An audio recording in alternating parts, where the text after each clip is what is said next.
All futures contracts have a specified date on which they expire. Prior to the expiration date, traders have a number of options to either close out or extend their positions without holding the trade to expiration.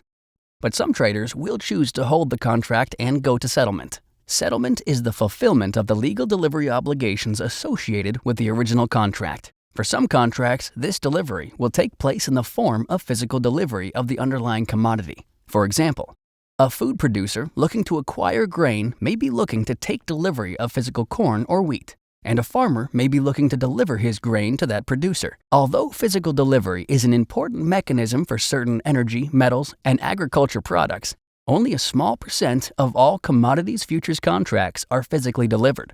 In most cases, delivery will take place in the form of cash settlement.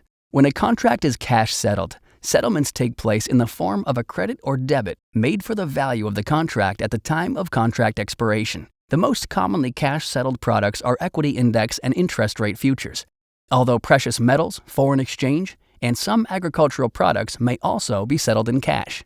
For traders choosing to go to settlement, the form of delivery will be highly dependent on the needs of each trader, as well as the unique characteristics of the product being traded.